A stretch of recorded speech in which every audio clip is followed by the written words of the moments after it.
तो बोले ऐसा करो, इसको स्वर्ग का बगीचा दिखा दो। अब वो स्वर्ग के बगीचे में गया और उसने सुन लिया था कि एक बार फूल चढ़ाने से स्वर्ग का बगीचा देखने को मिला है। फूल तोड़े, ओम नारायणाय नमः, ओम नारायणाय नमः, ओम नारायणाय नमः, ओम नारायणाय नमः, ओम नारायणाय नमः। बोलिए श्रीमन नारायण भगवान। आलवंदार स्तोत्र में लिखा है, तदंघ्रि मुद्दिश्य कदापि केनचिद यथा तथा वापि सकृत कृतोंजलि तथैव मुष्णात्य शुभान्य शेषतः शुभानि पुष्णाति न जातु हीयते। यामुनाचार्य कहते हैं कि भगवान के चरणों को लक्ष्य करके कोई एक बार हाथ जोड़ ले, उतने में उसका कल्याण हो जाता है, कभी नष्ट नहीं होता वो व्यक्ति। अब 1 घंटे में आया। धर्मराज के सेवक कहने लगे, महाराज इसका पुण्य तो बहुत बढ़ गया। बोले इसको भगवान के यहां भेज दो। बोलिए श्रीमन नारायण भगवान। ये भगवान की महिमा है। भगवान अगर हमारे काले कारनामे देखते तब तो जीवन का निस्तार कई जन्मों में नहीं, करोड़ों जन्मों के अंदर ही। इसलिए महात्माओं ने गाया है कि आप परम उदार हो, ढूंढत ढूंढत घर नहीं पायो। मैंने पापी ने कहीं आश्रय नहीं देखा, सदगुरु तुमरो नाम बतायो। गुरुजी ने कहा जा भगवान क्षमा कर देंगे। मैं जाचक जाचन आयो, सेवादास भिकारी हरि, मैं तो आयो शरण तिहारी। ये भगवान की महिमा है, राम जी की। एक तरफ मनुष्यता का उपदेश देते हैं कि आपको अगर जीना है तो जिसने आपका एक भी काम कर दिया उसको लिस्ट में उतार लो कि इसने मेरा एक काम किया है, बुराइयां मत देखो। और जीवों को उपदेश दिया है कि तुम्हारा निस्तार इसलिए है कि भगवान उदार है। भगवान का एक नाम है भक्तवत्सल। भक्तवत्सल किसको कहते हैं? देखो, बछड़ा होता है ना, गाय के गर्भ से जन्म लेता है तो बहुत मैला रहता है। उस बछड़े को कोई गोद नहीं लेना चाहता, न उसके घर के लोग लेते हैं, न उसकी गृह स्वामिनी लेती है, न बच्चे लेते, कोई नहीं लेते। बाकी बछड़ा बहुत मैला है। गाय बैठी बैठी सोचती है कि ये मैल कहां से लाया है। न तो खेलने गया, न घास चरने गया, न मैदान में गया, न नदी किनारे गया, न खेत में गया, ये तो मेरे पेट से ही लाया है। भगवान जानते हैं कि हम संसारी जितने भी निष्ठुर कर्म करते हैं वो भगवान की माया से प्रेरित होकर करते हैं। गाय जानती है कि मेरे गर्भ से मैल लाया है, इसलिए गाय ही उसको चाट करके साफ कर देती है, स्वच्छ कर देती है, सफेद झक बना देती है, निर्मल बना देती है।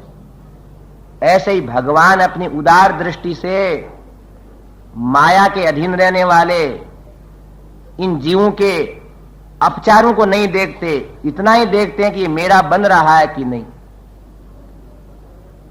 सकृदेव प्रपन्नाय तवास्मीति च याचते अभयम सर्वभूतेभ्यो ददाम्येतद् व्रतम मम। भगवान ने तो कहा रामायण में ही कि एक बार जो मेरा बन जाए उसको मैं मुक्त कर देता हूं। इसलिए हमेशा विश्वस्त रहो। कई तरह का विश्वास दिलाया जाता है कि हमको भगवान अंगीकार रक्षिष्यति इति विश्वास है। शरणागत लोग ये मानते हैं कि भगवान हमारे को अपना लेंगे। ऐसे भगवान मर्यादा पुरुषोत्तम की बातें हैं, गुणी गुण हैं। देखो, शील वृद्धैर ज्ञान वृद्धैः वयो वृद्धैश्च सज्जनैः कथयन्नास्ति वै नित्यम् अस्त्र योग्यान्तरेष्वपि। श्रीराम जय राम जय जय राम, राम श्री राम जय जय राम। और ये राजा रामचंद्र भगवान की। मनुष्यों के सुंदर विकास के लिए रामायणकार कह रहे हैं लोकोत्तर पुरुष का निर्माण कैसे हो रहा है। समय निकालते थे।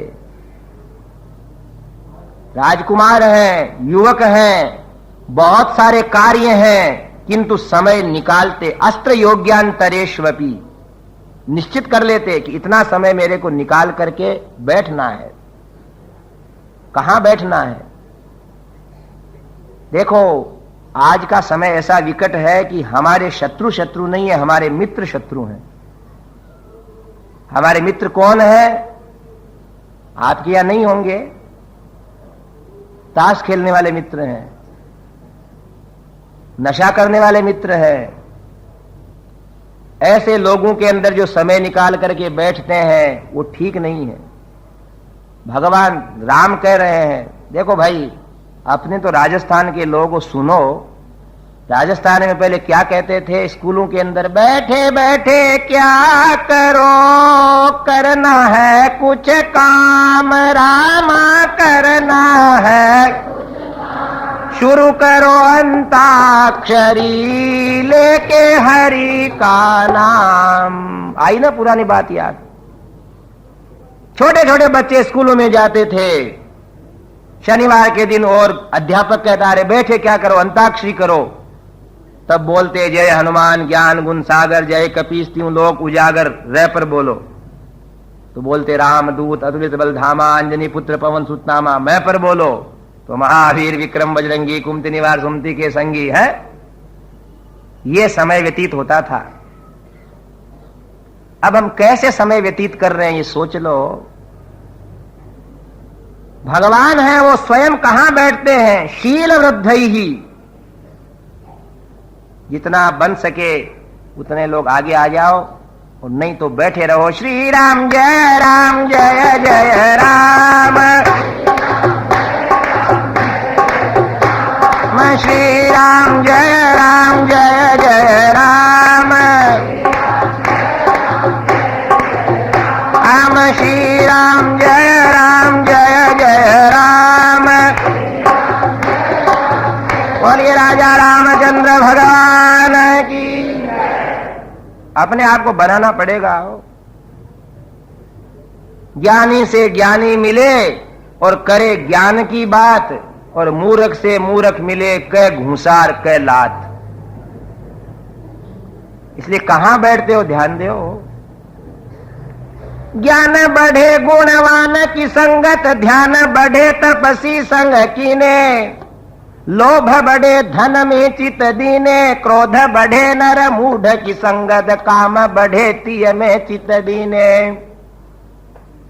किसी कवि ने कहा है, ज्ञान बढ़े गुणवान की संगत, ध्यान बढ़े तपसी संग कीने, मोह बढ़े परिवार की संगत, लोभ बढ़े धन में चित दीने, क्रोध बढ़े नर मूढ़ की संगत, काम बढ़े तिय में चित दीने, बुद्धि विवेक विचार बढ़े, कवि दीन सुसज्जन संगति कीन्हे। ज्ञान बढ़े गुणवान की संगत।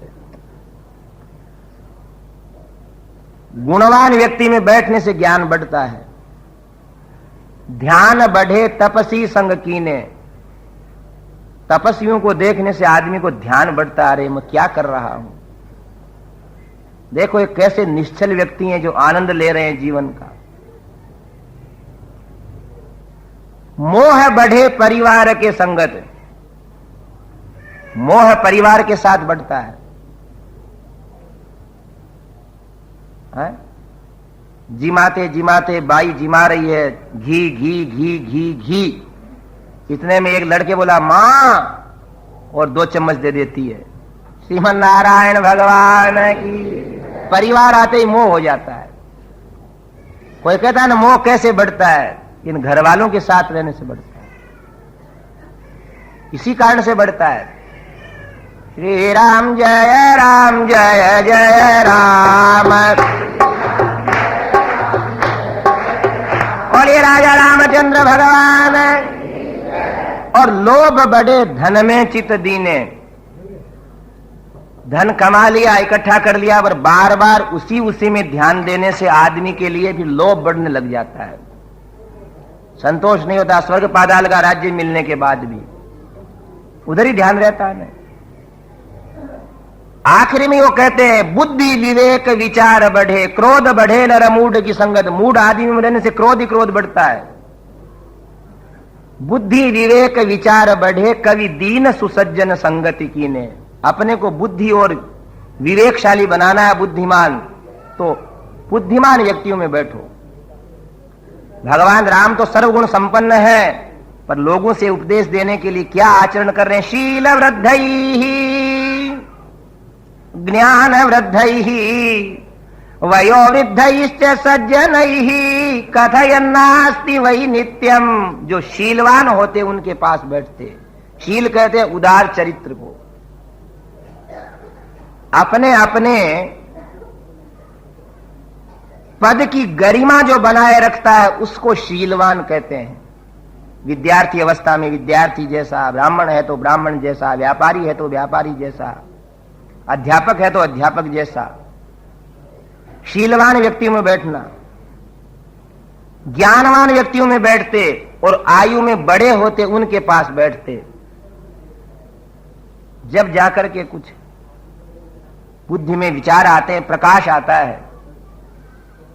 किसी कवि ने कहा हीयते ही मतिस्तात हीनई सह समागमात। हीन आदमी में बैठने से आदमी की मति हीन हो जाती है। समयश्च समताम याति। बराबर वालों के पास बैठने से बराबर रहती है। और विशिष्टश्च विशिष्टताम। बड़े आदमी में बैठता है तो ढंग सीखता है, बोलने का, चलने का, बात कहने का, जीवन जीने का। अपने संग को मत बिगाड़ो। आज भी सतर्क रहना चाहिए। एक उदाहरण आता है कि एक महात्मा के पास दो मिट्टू थे, मिट्टू तोता। और महात्मा ने एक दिन क्या सोचा, तीर्थ यात्रा चलें। तीर्थ यात्राएं इसलिए बनाई हैं कि इसके निमित्त से भजन हो जाता है। ऋषि महात्मा जानते थे कि संसार के अंदर ये मनुष्य गृहस्थ के अंदर प्रपंच में ऐसे फंसेंगे कि कुछ नहीं कर सकेंगे।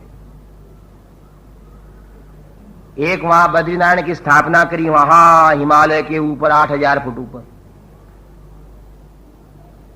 क्यों? हरिद्वार में नहीं स्थापित कर सकते थे क्या?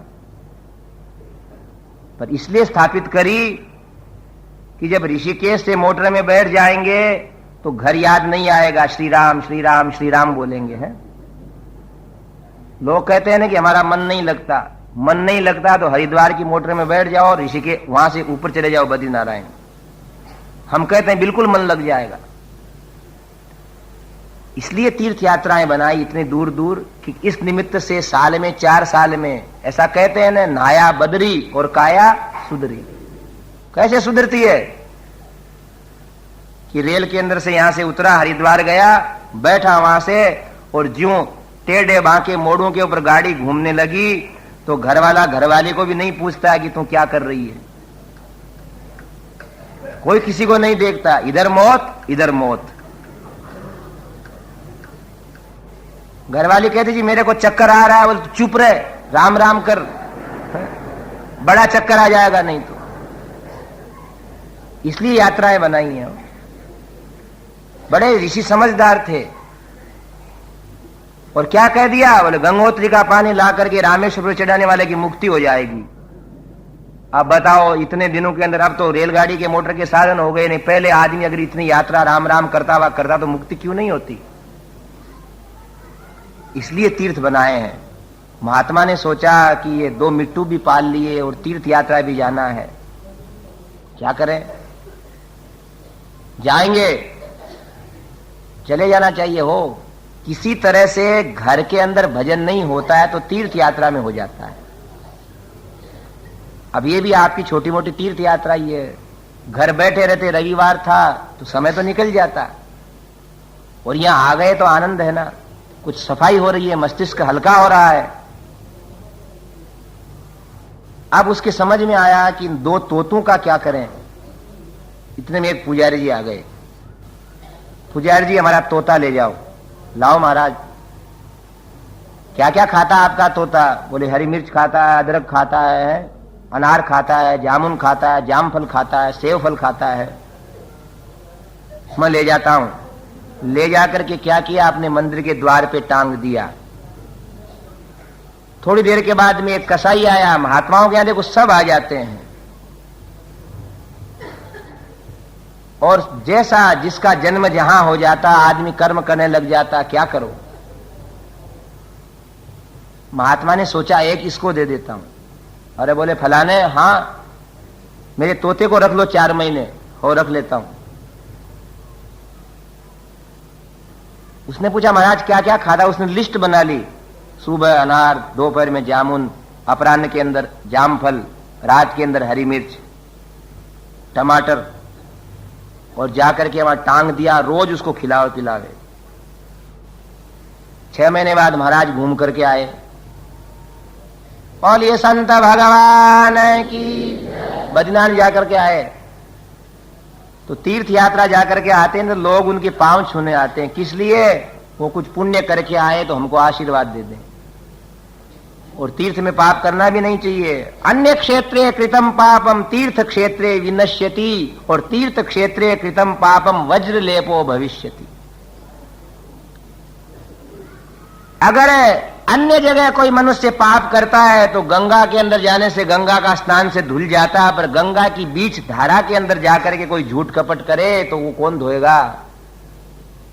सावधानी से तीर्थ करना, समझदारी से हो, कुछ न कुछ सुधरना आवा जाकर के। हमको सज्जनों एक बात बहुत याद आती है, हम प्राय कहते रहते, हम भी बद्रीनाथ गए तो वहां लिखा रहता है नींबू का प्रयोग कीजिए। तो हमने एक जगह नींबू लेना शुरू किया। हमने पूछा कितने रुपए में देता है? बोले 4 आने का 1। हमने कहा पीछे वाला 20 पैसे में दे रहा। बोले महाराज क्यों तीर्थ में झूठ बोलते हो? है श्रीमन नारायण भगवान की। हम छोटे थे, बहुत वर्षों की बात है, 10-12 वर्ष की बात है, 8-10 वर्ष तो हो ही गए। हमने उससे सोचकर समझा, हमने कहा ठीक कह रहा है ये आदमी। तब से हम बहुत सावधान रहने लग गए हो। ऐसी झूठ रोज बोलते हैं लोग। साग वाले के पास किसी घर में जाते हैं, चाय पी लो। बोले अभी पी के आया हूं। बोले नहीं पी के आया है। ऐसे ही सुधरना। और तीर्थ के अंदर तो ज्यादा ये मोल तोल नहीं करना। मारवाड़ी आदमी में मोल तोल करने की ज्यादा आदत है। एक बार हम कन्या, देखो अभी तुमको उत्तर की बात की, कन्याकुमारी की बात करता हूं। वहां हमारे साथ एक सेठ थे, माहेश्वरी थे। तो उनने एक संतरे वाले से संतरे खरीदे। उनके खरीदने के बाद एक दूसरे ने खरीदे। वो चूरू जिले के थे दूसरे लोग। उनने मोल नहीं करवाया। तो हमारे साथ वाले व्यक्ति ने पूछा कि आपने मोल नहीं किया? बोले आपने कर लिया। एक मारवाड़ी ठगाता थोड़ा है कभी कहीं। अब और क्या मोल करना? बोले क्या मोल करना है? बोले एक मारवाड़ी ने खरीद लिया तो भले बिना पूछे सब खरीद लो। फिर तो ध्यान रखना हो, तीर्थ में कभी नींबू के भाव झूठ मत बोलना। नहीं तो उन्होंने कहा है कि तीर्थ गयो रे नानका, गयो न मन को फेर, गयो हो बोझ उतारने और ले आयो 10 मण और। गए तो थे शुद्ध होने और कहीं। इसलिए कहा है कि कोई बात याद रह जाए। ज्यादा है ना बिना मतलब की बोलना, तो मतलब की नहीं चाहिए, पर कम से कम बिना मतलब की तो मत बोलो।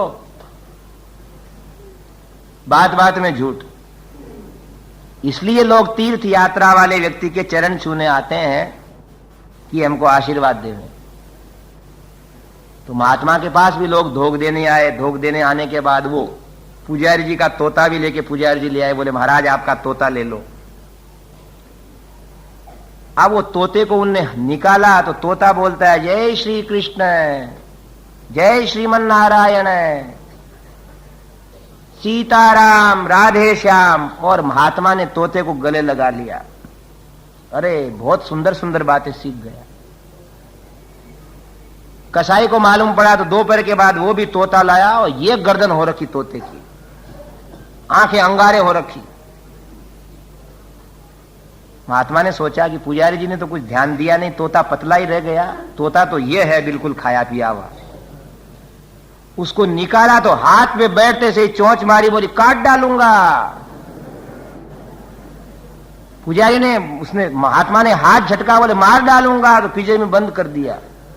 अंदर से बोलता है अतड़ी उधेड़ लूंगा, चमड़ी निकाल दूंगा। महात्मा ने कहा क्या सिखा दिया?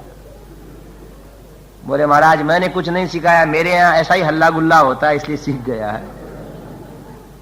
पुजारी कहते हैं कि मेरे यहाँ ऐसी ध्वनि होती है इसलिए मधुर ध्वनि सीख गया, और कसाई का तोता खराब बातें सीख गया। इसलिए देखो हमारे जीवन के अंदर ये चैतन्य रूपी तोता है ना, ये वैसा ही बोलेगा जैसी जगह बैठेंगे। सावधान रहो, समय को निकालो और साधु महात्माओं में शीलवान व्यक्तियों के अंदर जाकर के बैठो, चाहे जहां मत बैठो। कृष्ण कथा रस बहत जात है, त्रिषावंत होय पीजे रे मन प्रभु को नाम रट लीजे। कहां भटका रहे हो? गुरु को वचन अटल कर लीजे, गुरु को वचन अटल कर लीजे, संत समागम कीजे रे मन हरि को नाम रट लीजे, प्रभु को नाम। ये मिल गया समय। राम नाम की लूट है, लूट सके तो लूट अंत काल पछताएगा, प्राण जाएंगे छूट। जीवन रहते हुए समय निकालना पड़ेगा। भगवान राम उपदेश दे रहे हैं कि समय निकालो, निकलेगा नहीं। जब तलक है जिंदगी फुर्सत न होगी काम से, कुछ समय ऐसा निकालो प्रेम कर लो राम से।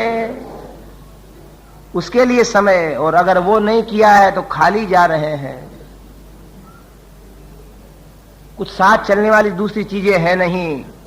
एक तदर्थ है भगवान राम स्वयं धर्मावतार है, साक्षात धर्म है। हमने आरंभ में कहा है कि धर्म का ये लक्षण है कि मनुष्य सत्संग में जावे, सज्जन व्यक्तियों में बैठे, दुष्ट व्यक्तियों में नहीं बैठे। जिसका संग सुधरा हुआ है उसका सब कुछ सुधर गया। भाई बहन सब अपने संतान की तरफ जरूर ध्यान दें कि अगर उनको यूं ही छोड़ दिया भाग्य के ऊपर तो न जाने आपके लाडले लाल वो काम करने लग जाएंगे जिनको देख करके पतंति पितरो हेशाम लुप्त पिंडो दक क्रिया, कि आप क्या आपके पितर लोग भी गिर जाएंगे। ऐसी ये सावधानी की बात है। बहुत गुण है सज्जनों। ऐसा कहा है कि श्रीमद् वाल्मीकि रामायण के अयोध्या कांड के प्रथम और द्वितीय सर्ग का पाठ करने वाले व्यक्ति के घर की संतति सुधर जाती है। पर कौन करे, कौन करावे? और सब कुछ कर लेंगे पर धार्मिक अनुष्ठान पाठ में अब दिन दिन पिछड़ रहे हैं। लिखा है महर्षियों ने कि गुणाभिराम लोकाभिराम भगवान जगदीश्वर जगन्नियंता श्री राम के अनुपम गुण है, जिनको बार बार बोलने से पाठ करने से मनुष्य स्वयं और उसकी संतति सुधर जाती है। क्या रहा बुद्धिमान मधुरा भाषी पूर्व भाषी प्रियम वद है, वीर्यवान न तु वीर्येण महता स्वेन विस्मित है। बुद्धिमान मधुरा भाषी पूर्व भाषी प्रियम वद है। कि रघुनंदन राम ऐसे थे, पहले बोलते थे। और ये रामचंद्र भगवान की कितना सुंदर गुण है। और हम लोग क्या चाहते हैं कि हमसे कोई दूसरा पहले बोले, और भगवान कैसे हैं कि पहले बोलते दूसरे से। ये बहुत सारी समस्याओं का निदान है। देखो कितनी गरिमा की बात है कि उठते से ही सबसे पहले मिलने वाले व्यक्ति से पहले बोल जाओ। ये गृहस्थ, ये संसार, ये ऐसा है कि इसमें लड़ाइयां हो जाती हैं, सबके होती है। इतना ही है कि दूसरे के होती है लड़ाई जब आदमी देखता है दीवार पे से कैसे लड़ रहे हैं। एक खवास जी थे, खवास जी समझते हो, नाई। तो बुलावा देते घूमते थे। लोग पूछते क्या कर रहे हो? बोले फलाने सेठ जी के विवाह है, आज फलाने ठाकुर साहब के विवाह, आज फलाने चौधरी के विवाह, आज फलाने पंडित जी के विवाह। एक दिन खवास जी मुंह लटकाए बैठे थे। लोगों ने पूछा खवास जी क्या बात है? बोले आज मेरे घर में विवाह है। श्रीमन नारायण भगवान की। बोले विवाह है तो आपने तो बहुत विवाह देखे हैं अजी। बोले दूसरे के विवाह देखने में कोई तकलीफ नहीं होती है, घर में शुरू होता है जब मालूम पड़ता है। तो लड़ाई घर में होती है जब मालूम पड़ती है। रात में नींद नहीं आवे, रोटी बनी बनाई पड़ी रहे और सब सो जाते हैं रूठ करके, नींद किसी को नहीं आती है। पर सज्जनों, भगवान का बताया हुआ वचन है कि तुम सुबह उठ करके कोई एक छोटे बाप का बन जाओ और दूसरे से कहो कि जय श्रीमन नारायण। बड़े हैं तो पांव पकड़ लो, नया सूर्योदय हो जाएगा, पीछे की बात चली जाएगी। और अगर प्रातः काल भी बोलोगे नहीं तो लड़ाई शुरू है और पड़ोसी लोग लड़ाने के लिए तैयार हैं आपको। इसलिए भगवान का बड़ा सर्वोत्तम गुण है, रामभद्र प्रभु ऐसा अवसर नहीं देते कि कोई व्यक्ति पहले उनको बतला ले, हाथ जोड़ लेते थे। अगला देखे उसके पहले तो आइए अजी, बोलने की चेष्टा रखो, अकड़ करके मत चलो।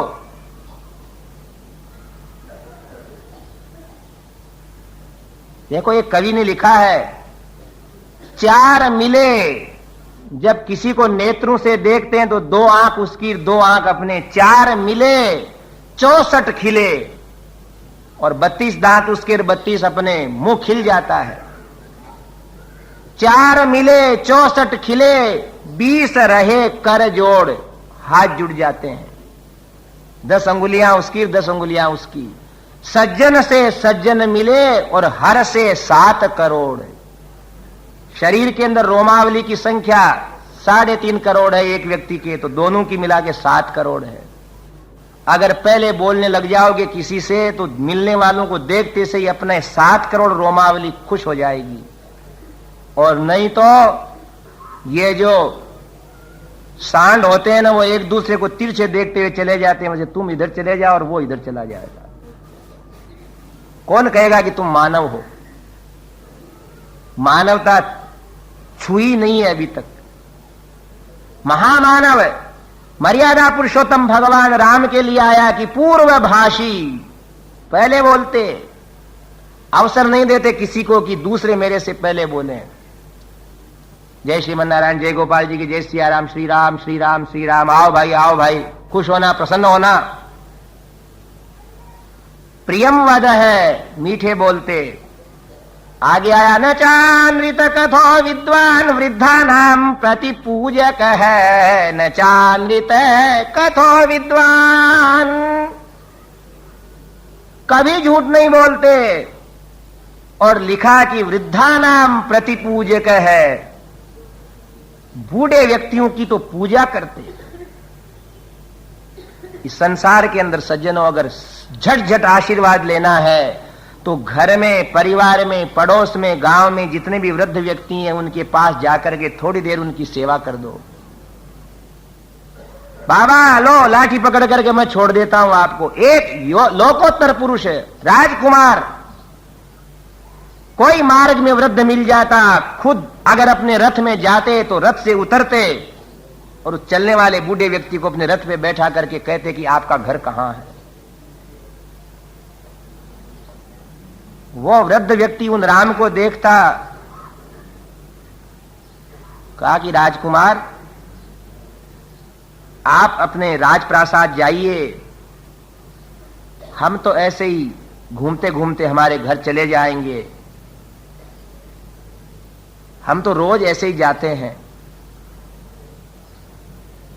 तो राम कहते कि देखो बाबा, रोज तो मैं इस रथ से निकलता नहीं, इस मार्ग से आज निकला हूं।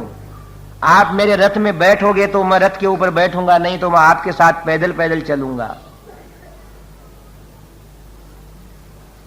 उन वृद्ध व्यक्तियों की आंखें जब भगवान राम को देखती थी तो सोचते थे कि ऐसा व्यक्ति न तो आज तक कोई पैदा हुआ है और न कोई आज के बाद पैदा होगा। सेवा से प्रसन्न करते, अनुरक्त है प्रजाभिश्चय। महर्षि लिख रहे अपने अमर लेखनी से कि स्वयं प्रजा को प्यार करते थे और प्रजा स्वयं उनको प्यार करती थी। कुलोचितमति क्षात्रम स्वधर्मम बहुमन्यते, और अपने क्षात्र धर्म को इतना ऊंचा समझते थे कि हमेशा क्षात्र धर्म की बातों से रंगे हुए रहते थे। न श्रेयसी रतो यश्च न विरुद्ध कथा रुचि उत्तरोत्तर युक्ति नाम वक्ता वाचस्पतिर्यथा। और ये बड़ा विशाल गुण है महामानव का एक और, कि कभी किसी का अकल्याण नहीं सोचते थे। ध्यान दे भाइयों,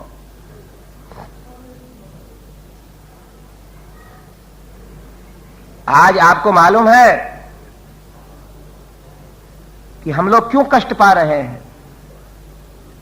भगवान राम के लिए आया, ना श्रेयसी रतो यश्च, दूसरे का बुरा नहीं सोचते थे। और ये हर एक व्यक्ति के हृदय के अंदर एक घुसा हुआ महान पाप है। उससे कोई पूछता है कि तू दुखी क्यों है, बोले पड़ोसी सुखी है इसलिए। इसका क्या करो? कोई कह दे कि फलाने आदमी का एक्सीडेंट हो गया, बोले अच्छा हुआ पाप कट गया। अरे तू क्यों दूसरे का बुरा सोच रहा है?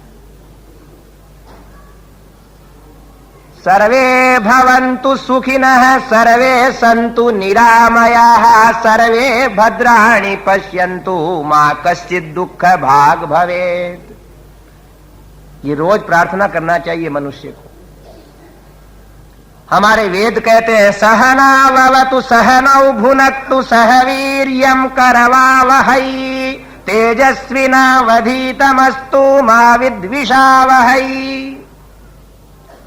भारत के नागरिकों से कहा है कि तुम सबसे पहले ये प्रार्थना करो अपने भगवत स्मरण करने के बाद कि सहनाववतु, हमारी सबकी रक्षा होवे, सब हमको भोजन मिले, सब परिश्रम करें मिलजुल करके, विद्वेष नहीं करें।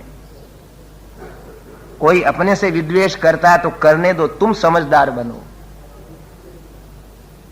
और सज्जनों, सच्ची बात तो यह है कि जो व्यक्ति सबका कल्याण सोचता है न, उसके घर में भगवान विराजते हैं, वो स्वयं सुखी रहता है। अब जब ऐसे अपने पुत्र को देखा महाराज दशरथ ने, ततः परिषदं सर्वाम आमंत्र्य वसुधाधिपः हितमुद्धर्षणं चैव मुवाच प्रथितं वचः।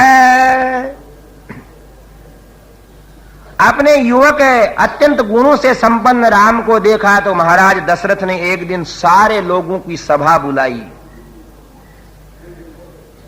सारे देश देशांतर के राजा, केवल केकई राज नहीं आए और महाराज जनक नहीं आए, बाकी सब आ चुके थे। सभा बुला करके स्वयं अपने आसन के ऊपर जब विराजमान, थोड़ी देर सुनना सज्जनों, आज रविवार का दिन है, कुछ समय ज्यादा भी लग जाए तो विचार मत करना हो, तो ज्यादा नहीं, 10-5 मिनट ही कि बंद कर दें। देखिए महाराज दशरथ अपने राज सिंहासन के ऊपर विराजमान है, ऊपर छत्र लगा है और सामने दर्पण भी दिख रहा है उनको। आज महाराज सोचते हैं कि जिस दिन मेरा राज्याभिषेक हुआ था मेरे बाल पूरे काले थे और सिंहासन का छत्र सफेद था, आज छत्र भी सफेद है और मेरे बाल भी सफेद हो गए हैं। कब तक मैं ये संसार में खटपट करता रहूंगा? वृद्ध होते से ही संसार में भजन करने की आज्ञा है।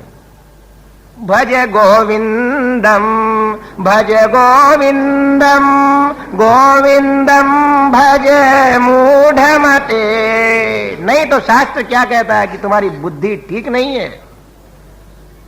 अंगम गलितम पलितम मुंडम दशन विहीनम जातम तुंडम। अंगम गलितम, अंग है ना वो जीर्ण शीर्ण हो गए, सिर सफेद हो गया, मुख में दांत नहीं है। वृद्धो याति गृहीत्वा दंडम, लाठी लेकर के चल रहे हैं और उसके बाद भी भजन नहीं करते हैं, आशाएं नहीं छूटती हैं। तो शंकराचार्य कहते हैं मूढ़मती हो तुम। अरे कितना समय बीत गया। महाराज दशरथ ने कहा कि जब मेरे पुत्र योग्य हो गए, राम योग्य हो गए, तो मुझे यहां संसार में अब भजन करने के सिवाय, वन में जाने के सिवाय कोई काम नहीं। ये वानप्रस्थ आश्रम की बातें आज के मनुष्य को भी ज्ञान देती हैं कि भाई कुछ तो लिमिट रखो। 25 वर्ष के हो गए, 50 के हो गए, 60 के हो गए, 75 के हो गए, अब क्या करोगे? अब तो तुम्हारी कदर भी नहीं है। थारी डगमग हाले नाड़े धोला रे गया लग रे, थारी परणी रे छोड़ो प्रेम मर लो कदरे, थारी मोह माया ने छोड़ राम ने भज रे, श्याम ने भज रे, थारी उम्र बीती जाए राम ने भज रे। अब तो भजो। इसलिए वर्णाश्रम व्यवस्था की बातें आज भी विचारणीय है भारत में कि मनुष्य कैसे जीवे। कालिदास लिखते हैं, शैशवे भ्यस्त विद्या नाम, बाल्यावस्था में पढ़े, यौवने विषयैषी नाम, युवावस्था में गृहस्थ बने, वार्धके मुनिवृत्ति नाम, वृद्ध होते से ही मुनियों जैसा हो जावे, योगे नान्ते तनुत्यजाम, और शरीर छोड़े जब योग मार्ग से, ऐसा भारतीय व्यक्ति होना चाहिए। नियम होवे, प्रथमे वयसी नाधीतम, जो पहली अवस्था में पढ़ता नहीं है, द्वितीय नार्जितम धनम, दूसरी अवस्था में पैसा नहीं जोड़ता है, और तृतीय न तपस्तप्तम, 50 और 75 के बीच में भजन नहीं करता है, चतुर्थे किंग करिष्यति, बाद में क्या है? बुढ़ापे में अत्यंत भयंकर बुढ़ापा आने में न जाने कौन सी बीमारी लग जाए, क्या हो जाए, फिर क्या है? जिस परिवार को, जिस घर बार को बसाया, उसके लोग प्रेम से बोलते भी नहीं है। अतः ये महाराज दशरथ संकेत करते हैं कि तुम्हारी संतति अगर कुशल है, उनको राजा बना करके तुम विश्राम करो। कह दिया सब लोगों को बुला करके, श्री राम जय राम जय जय राम, राम श्री राम जय जय राम, और ये राजा रामचंद्र भगवान की। और आलोचक लोग यही कहते हैं कि महाराज दशरथ के यहाँ प्रजातंत्र था, इसलिए सब लोगों को बुलाया है। क्या कहा कि देखो राजाओं, मैंने मेरे पूर्वजों के नियम को देखते हुए इस महान राज्य के भार को आज तक ढोया। अब मैं विश्राम करना चाहता हूं, और मेरे पुत्र श्री राम हैं, जो मेरे को गुणी दिख रहे हैं, मेरा ऐसा विचार है उनको मैं राजा बना दूं, युवराज बना दूं। आपकी क्या मति है? इतने में वो सारे के सारे लोग, इति ब्रुवंतम मुदितः प्रत्यनंदन नृपा नृपम, वृष्टिमंतम महामेघम नर्दंत इव बर्हिणः। जैसे वर्षा ऋतु में गरजते बरसते बादल को नीचे पेड़ के ऊपर किसी वनस्थली के अंदर बैठने वाले मयूर अपने सुंदर वाणी से वापिस उत्तर देते हैं कि बरसो बरसो, वैसे ही राम के युवराज पद की प्रस्तावना करते से ही सारे लोगों ने कहा महाराज जरूर बनाओ। स्निग्धोनुनादः संजग्ने ततो हर्ष समीरितः, जनौघोद घुष्ट सन्नादो मेदिनीम कंपयन्निव। एक दूसरे से लोग कहने लगे कि आज हमारा भाग्योदय है कि महाराज ने स्वयं ने कह दिया, इच्छामो हि महाबाहुम रघुवीरम महाबलम गजेन महतायांतम रामम छत्रावृताननम। सब ने खुशी व्यक्त की और कहा कि महाराज हम राम को युवराज देखना चाहते हैं। इतना कहा और महाराज दशरथ ने पीछे सिंहासन के सिर टेक दिया। कथन्नु मयि धर्मेण पृथिवीम अनुशासति भवन्तो द्रष्टुमिच्छन्ति युवराजम महाबलम। कितने बुद्धिमान राजा थे कि अरे प्रजाजनों, मुझ जैसे धार्मिक और वृद्ध राजा को छोड़ करके एक नए युवक को राजा देखना चाहते हो, इसका मतलब मैंने राज्य ठीक नहीं किया। तो तुम लोग मेरे को हटाना चाहते हो, मेरे से दुखी हो गए दिखते हो। इतना कहते हुए महाराज दशरथ सब की तरफ देखते हैं और अब प्रजा के हर वर्ग के लोग उठ उठ करके राम जी के बारे में कहने लगे। एक व्यक्ति उठा, महाराज ऐसा मत कहिए, व्यसनेषु मनुष्याणां भृशं भवति दुःखितः उत्सवेषु च सर्वेषु पितेव परितुष्यति। व्यसनेषु मनुष्याणां, हे महाराज, हो तो आप भी राजा। हमारे घर के अंदर जब कोई वृद्ध पुरुष या कोई व्यक्ति दिवंगत हो जाते हैं तो शोक संदेश तो आपका भी आता है। महाराज दशरथ सुन रहे हैं, आपकी तरफ से भी सहानुभूति के पत्र आते हैं, किंतु महाराज बुरा मत मानना, ये राम तो ऐसे हैं कि जिसके घर में भी कोई आदमी गुजर जाता उसके आंसू पोंछने खुद चल करके आते हैं। और रामचंद्र भगवान की।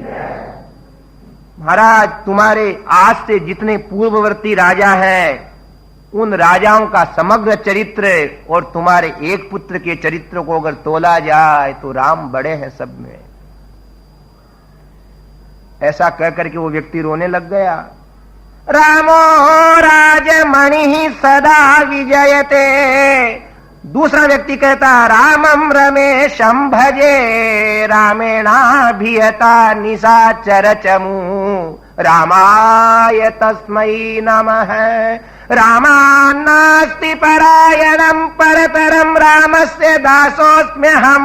रामे चित्तलयः सदा भवतु मे भो राम मामुद्धर।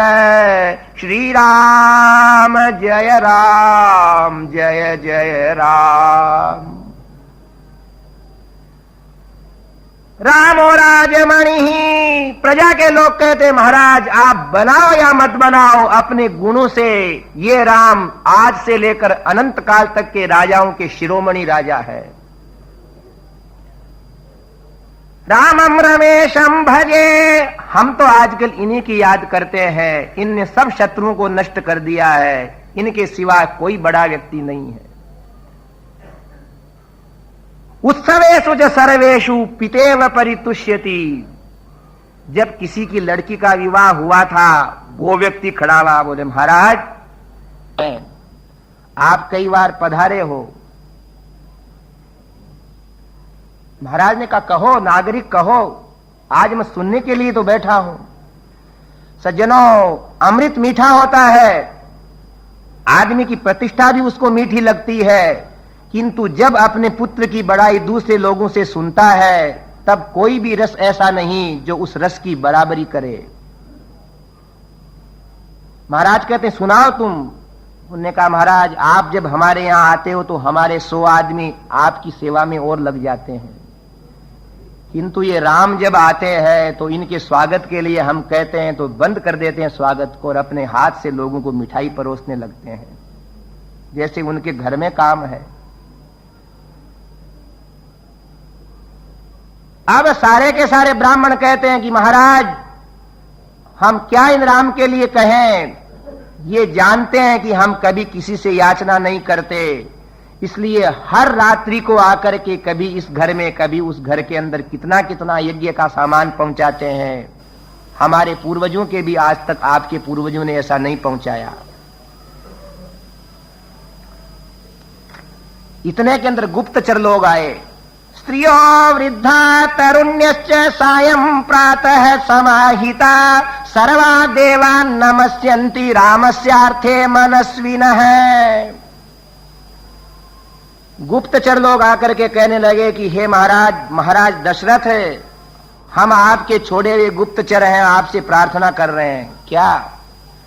कि हम ऋषियों के यज्ञ के अंदर जाते हैं, मंदिरों के पुजारियों की पूजा देखते हैं, बड़ पीपल को सींचने वाली माताओं की प्रार्थनाएं सुनते हैं, मंगल आरती गाते समय कथा कीर्तनकारों की बातें सुनते हैं। क्या सुनते हो? कि ये महात्मा ब्राह्मण कहते हैं कि हमारे यज्ञ के पुण्य से महाराज दशरथ प्रभावित होकर के राम को युवराज बनावे। और ये स्त्रियां अपने देवताओं की आराधना करके कहती हैं कि जहां का राजा अच्छा होता है वहां नारी जाति की पवित्रता अनंत काल तक बनी रहती है। हमारे पुण्य में अगर कुछ